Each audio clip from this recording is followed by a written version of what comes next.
Brad, big win for you tonight. I mean, obviously it looked like a pretty solid performance from yourself. How did you feel afterward? Felt great. Felt really good. You know, I did everything I wanted to do except put him away. I wanted to put him away, but tough guy. I wanted to go out there and make sure that I implemented my game plan because I, ultimately knew what his game plan would be. He would try to strike with me at first, and when he realized that wasn't working, he'll go for the clinch, try to take me down. Was ready for it, We prepared for that, we trained for that, and went out there and executed. It's a big name, though. I mean, does this kind of feel like one of those signature wins in your career? I mean, that's a guy that's been around for a long time and accomplished some big things. Yeah, yes and no. I just look at it. He's just another guy on the list, and he's on my way up. But yeah, it definitely having beat somebody that formally challenged for a belt and who's been around for so long and has beat some really good guys, it definitely helps me make my case. Dominant fight for you from start to finish. I guess if there was one criticism, or it was just a weird moment in the third where he dropped his mouthpiece, what happened there? Did you see it? Was it just instinct? What happened? It was just instinct. In all honesty, I see it so many times where guys try to look to the referee to help them, and if the ref is like, fight, then you fight. I'm not trying to let him off. Right prior to, it was I think I hit him with the left hook that made the mouthpiece come out. So I was like, shit, is he trying to play this off my mouthpiece, but I'm hurt? So I cracked him. And when I kind of realized oh shit, the referee was trying to step in, I was like, hey, sorry, I'm not a dirty fighter, but they protect yourself at all times, I wasn't trying to get a cheap one in, but this is what it is. It's a big night for the city, obviously, and yep. In particular for being from here. How important was it for you to fight first on the card and represent for the city and everything that was able to go into that? You know what? Let me tell you guys about that. So, since I found out that I was fighting so early, I was like, okay, whatever, second. Then they told me at the weigh-ins, I think it was Nick Lentz fell out, so you're fighting first now. So I was like, okay. And then I was trying to think, through my whole career, I was like, I have never, ever fought first, ever, in my whole career. And then just today, when we got on the bus to come here, it hit me. I was the first fight to get into the house of my season of the Ultimate Fighter. So I was like, oh, okay. But, yeah, I don't know why. I found this so weird. I don't care where I am on the card. I'm glad that, look, it's 5 o'clock now and I'm done already. I can just enjoy, relax the rest of the day, watch the rest of the fights.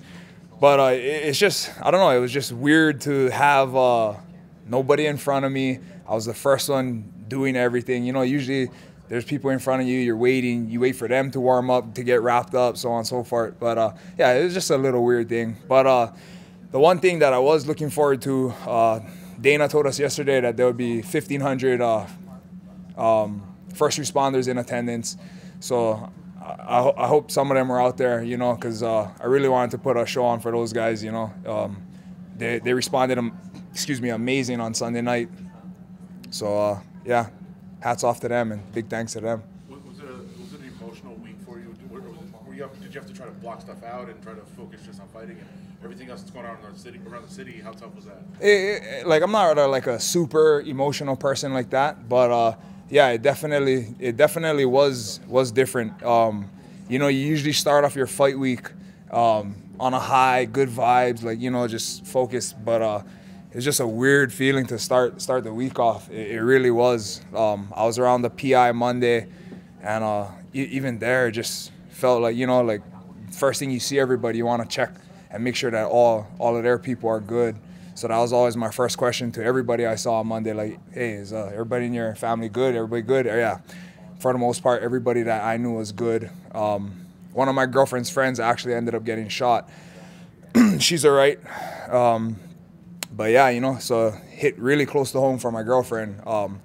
Hit pretty close to home for me, it's being so close, being right there, and just going through all of that. But yeah, it wasn't something I wasn't completely focused on it, but I definitely had to remind myself, hey, you're fighting this weekend. Let's get out of this, this low mode. But you just really feel for those people. It's really unfortunate. What's the plan for you moving forward? You got 30th birthday coming up, right?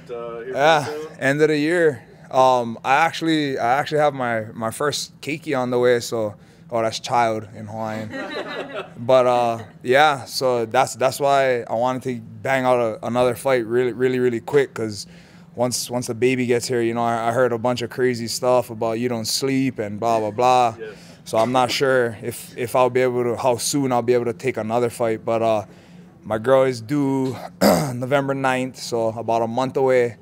And then, you know, hopefully my baby is just an angel and she wants to sleep and let daddy rest, and I can get another fight lined up immediately. I mean, when you do, at this point, you put together a really nice run, and I feel like you've been making this climb for a while now. Do you expect to get a top 10 opponent next?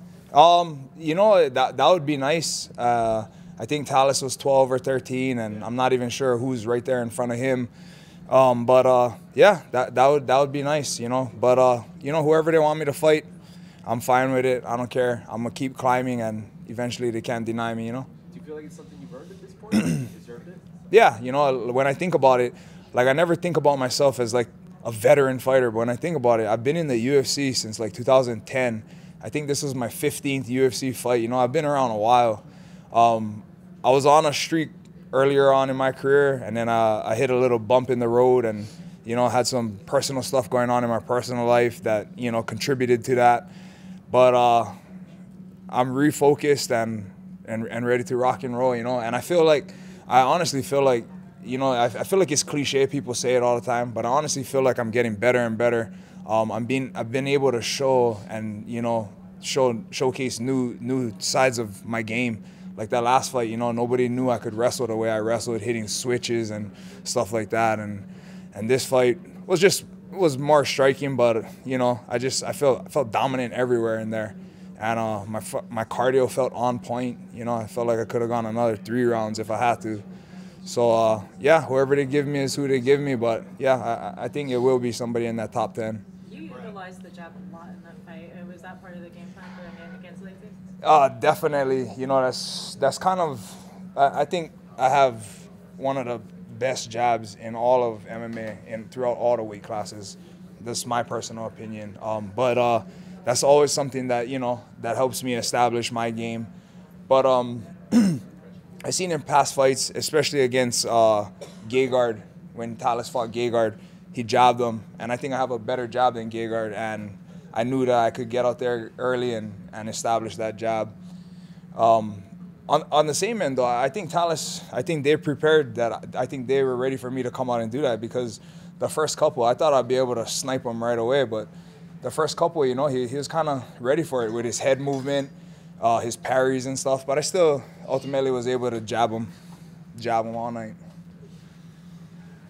Cool. Brad, so based on your family obligations, you're thinking after the first of the year is probably when you're going to be ready to... Yeah. I wanted to get another one lined up right away, and then, you know, like I said, this is my first, so I don't know what really to expect. I'm hoping nothing but good stuff. Yeah, once I can get my baby on a schedule, and I'm on that schedule along with her, then I'll go right back into another camp. I mean, don't get me wrong, I will be in the gym weekly and daily, weekly. I'm not going to stop training. But as far as a fight camp goes, that full grind, it'll probably, yeah, I'm guessing next year. But who knows, you know, if a big opportunity arises, late minute, you know, short notice fight, last minute short notice fight, I can't say no to that. Anderson Silva, Kelvin Gastelum. Yeah, I mean, Who do you want? Who's your preference? You said Michael Bisping, GSP. I'll fight any of them. all right. Yeah. Yeah, I'll see you in the gym, bud. Yeah. How do you feel about being the first fight of the night? You know, I think it shocked more people. I seen a lot of people writing to me like, I can't believe that you and Thales, you know, a ranked fighter is the first fight of the night on Fight Pass and all this. To me, it is what it is. I was telling them before you got here, it was a weird experience. No, it was a weird experience just being the first fight, because I've only once in my career fought first, and that was my first fight to get into the house, Ultimate Fighter. But it was just weird, like nobody's getting wrapped up before me, nobody's on the TV fighting before me. I'm the first, like I'm gonna walk first, and then even standing in the tunnel, like that was the first time I had to watch all the pre-whatever. So it was just weird, but you know, once you get in there, once you get going, it's business as usual. But yeah, I don't feel I don't know. I know some people take offense to that kind of stuff. I don't feel disrespected or whatever. It is what it is. It was kind of weird, though, that there was two, like, nothing against them, nothing against females. Like, don't take this the wrong way. Don't take this the wrong way. No, it was just weird to me, that there was two people, and they just so happened to be females, that are making their UFC debut on the main card. That was weird, like, they should have bumped up. I'm not saying myself, but just somebody, more veteran guys. But, whatever. Kind of nice though that you're a Las Vegas guy, that you got to kick things off. Yeah. Is your right hand okay? Yeah, my right hand is fine. Okay. No. Yeah, my right hand is fine. I'm all good. I'm a little bloody, none of which is mine, but that's about it.